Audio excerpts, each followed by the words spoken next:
Hello,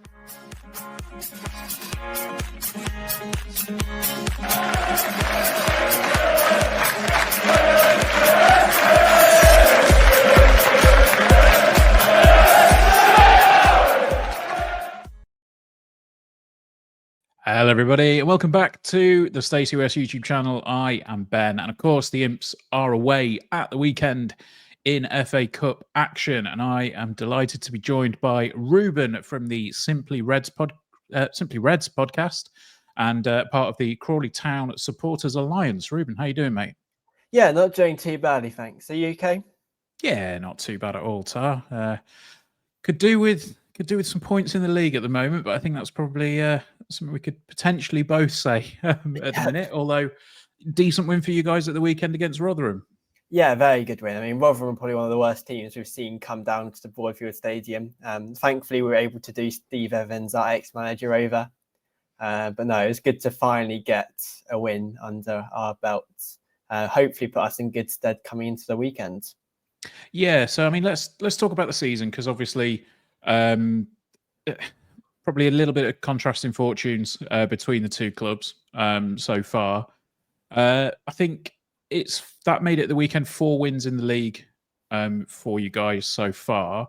Obviously, one of those we will unfortunately have to touch on briefly before we get on. But I mean, was the aim for the start of the season, do you think, among the fan base purely based on survival, or was there hopes of maybe finishing a little bit higher?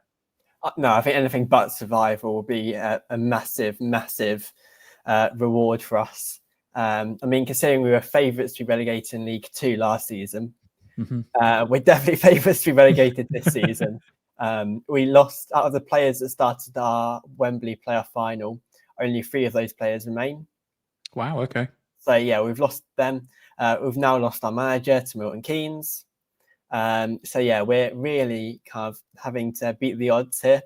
A lot of fans are just here to enjoy this season, to go to some new grounds or grounds they haven't been to in a while, and hopefully we can kind of pick up those points to keep us in League One. I mean, currently I think we're 9th in the form table. So although we're 20th in the league table, over the past kind of 5 or 6 games, our points have really started to pick up a little bit, thankfully. Yes, I mean, looking back in the last 6 games, you've got 2 wins, 1 loss, and 3 draws. So it's not terrible form by any stretch, you know. And I think, maybe you should probably be able to put a little bit of a run together and put a few points on the board. I mean, I suppose we should probably talk about it. Obviously, the league fixture at your side, your home ground earlier on in the year was probably, I mean, I think a lot of Lincoln fans described it as a bad day at the office for us. I think we know that we're capable of much more than we showed that night. Was it? I don't want to disparage, anybody, but I think it was there a feeling from your side where, oh, well, we've beaten a bad side, or was it kind of everything clicked for you guys and it happened to be on a night where we didn't play particularly well, or how was that received? I think after the game, people thought we'd turned a corner. I mean, throughout the whole season, we played pretty good football. We were like first on like the possession table, and all it would need to have taken was just for us to click. Yeah. And as soon as we would click, like floodgates and open, we'd be absolutely fine this season. So we kind of thought that the Lincoln game was that moment. And it was interesting because I think it was one of the first games this season where we haven't had most of the possession. I'm just looking at football now, and you guys had 55% possession, and normally we're getting 60, even pushing towards the 70 mark when it comes to possession. And so yeah, we thought that would be our kind of turning point. I think we then went to go play Northampton the following weekend, then ended up getting absolutely destroyed. So people went from a high to a low very, very quickly. But no, I think we were starting to build up some good football.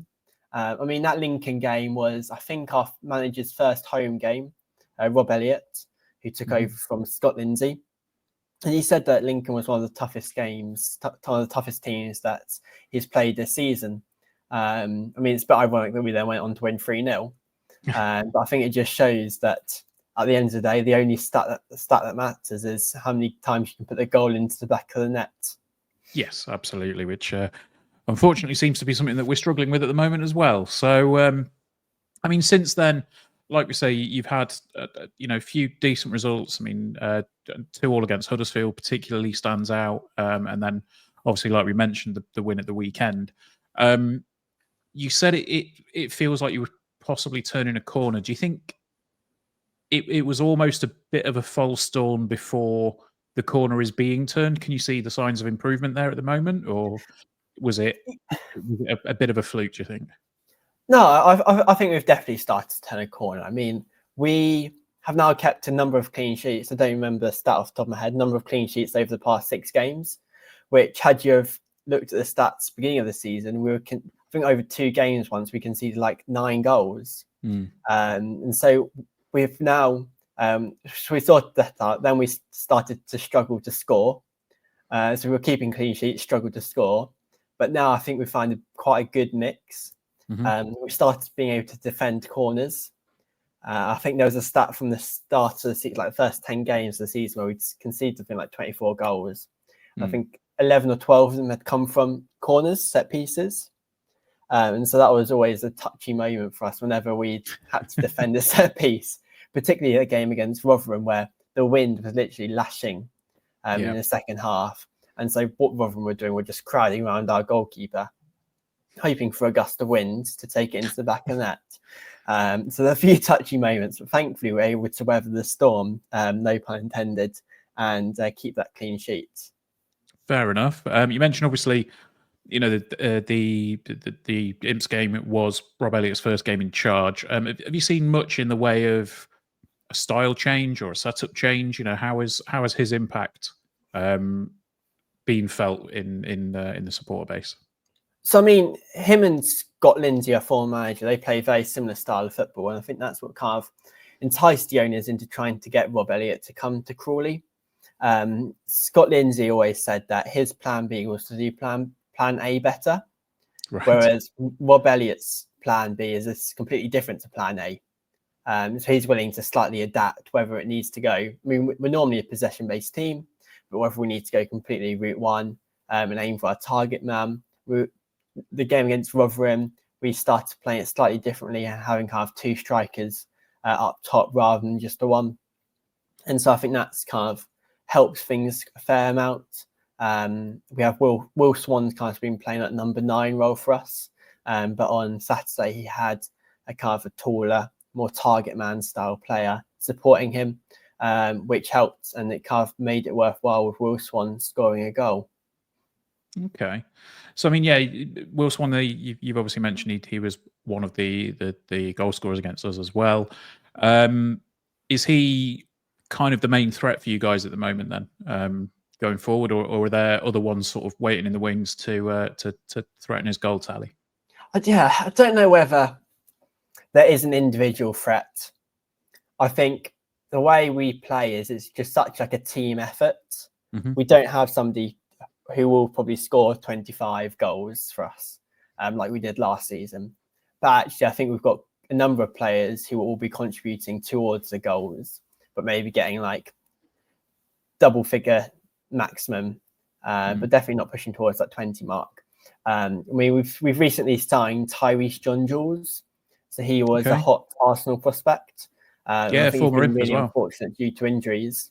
And he's only played half an hour for us, but already we're seeing some really positive play. And actually, he could be quite a good player for us when he comes fit. And I wouldn't be surprised if he comes on or even starts the game on Saturday. Well, we have a saying that if we mention a former Lincoln City player in an opposition lineup, there is an uncanny likelihood that they'll bag against us. So. Yeah, I mean, Tyrese was with us on loan for a little bit, I think while he was still at Arsenal. And yeah, unfortunately, I think his season got cut short. If I remember correctly, that was the season that got curtailed for COVID, and also he got himself injured before that happened as well. So unfortunately we didn't get to see the best of him, but it seems like he could potentially do a job for you guys as well. So let's go back to the first round game. Both Lincoln and Crawley taking on non-league opposition. You guys needed extra time to get past Maidenhead. Was that one of those where it was a little bit twitchy for a little while, or was it? Yeah, I mean, I think we scored in like a 90+ minute or whatever to take it to extra time. Yeah. We also had our goalkeeper get injured. And so we had to put in our reserve goalkeeper who'd never played a professional football match before, only like 19 years of age. And he was originally out on loan, but we had to recall him due to injuries, etc. So, I mean, it was a typical cup game. Stuff never going to plan. Events always being thrown up, and it's been quite eventful. But yeah, I mean, it wasn't necessarily the prettiest of games. Thankfully, we got the job done, and that's all that matters at the end of the day. We should have really have done it within 90 minutes and not waited until the 120th minute to kind of get things all sorted. Yeah, it's definitely, there is a definite feel to a last minute winner that just really raises you. But I think when it's in the FA Cup and you're against a non-league side, it's like, we probably should have done this a bit earlier. So, okay, cool. Well, I mean, yeah, let's look ahead to the weekend. And I mean, I think it would be unfair to say that we're expecting the same game again that we had at your place in the league a few weeks back. At the moment, I think we're just about getting back to full strength with regards to centre-backs. And then we've also got a bit of a discussion around our strike force at the moment. We currently have four fit strikers, one just coming back from injury and one who's a little way off. But at the moment, they're not getting the goals that we'd like to see them get. I think there's probably a feeling in the camp that this could be a game where maybe we can get a bit of confidence back. I know that could sound arrogant, I don't want it to, but it could sound like one of those arrogant statements. But is it a game that, the Crawley camp are thinking this is a potentially winnable game, particularly after the league match? I mean, I'd like to think so. I think in the FA Cup, anything can happen. When people talk about squad rotation, well, Crawley can't have any squad rotation because when we played our game against Rotherham, every single outfield player who was available took part in some shape or form. Because we just don't, and we had to put 2 goalkeepers on the bench because we're so injury affected by injuries. So I should expect we'll do 1 or 2 changes, but actually we can't really do any more than that. I mean, our priority is always going to be the league, particularly in a league where you're going to be struggling to stay up. But I think our owners see the rewards in getting to the 3rd round, drawing a big team, having a great away day, and then really kind of boosting that. So it'll be interesting to see what changes are made. I mean, I think, our defence will definitely have to stay the same because we've got no other defenders. So we shall see what will happen on Saturday. Okay, so you mentioned injuries there. Whereabouts in the side, other than defence, is it particularly hit, or is it kind of focused on one area? I mean, by the sounds of it, from what you've said about the game at the weekend, it sounds like it's all over the place. That's a little bit depleted. Yeah, I mean, our defence is definitely where it's been hit the most. We've got probably our 2 best players. Our 2 best defenders are injured at the moment. Josh Flint being one of them, who when he's played this season has probably outperformed everyone else.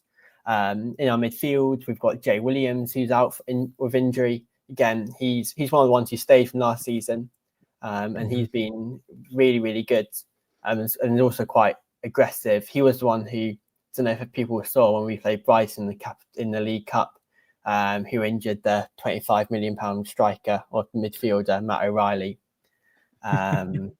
So yeah. But yeah, I mean, it's all over the pitch really, but definitely the defence that have been hit the most. Okay, so we will do as we usually do. We'll move on to a prediction for the game. So I'll let you take the lead on this one. And from a Crawley Town perspective, what do you think is going to happen at the weekend? What do I think is going to happen? I think it will be 1-1, go to extra time, and we'll claw it to make it 2-1 in the 117th minute. Oh, okay. So you're going 1 minute later than the Maidenhead game. Yeah. Okay. So I mean, I think at the moment, like I say, we've got some strikers that are low on confidence.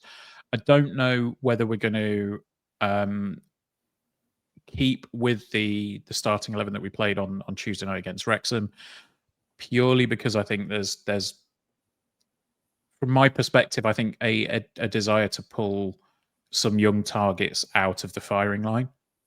So I would expect to see a slightly changed lineup from ourselves going into the game on Saturday. However, we do have Ben House back on Saturday. He was suspended on Tuesday night, and I think we'll see as strong a side as we can possibly put out. And I'm not expecting anywhere near the levels of performance that we saw in the league game.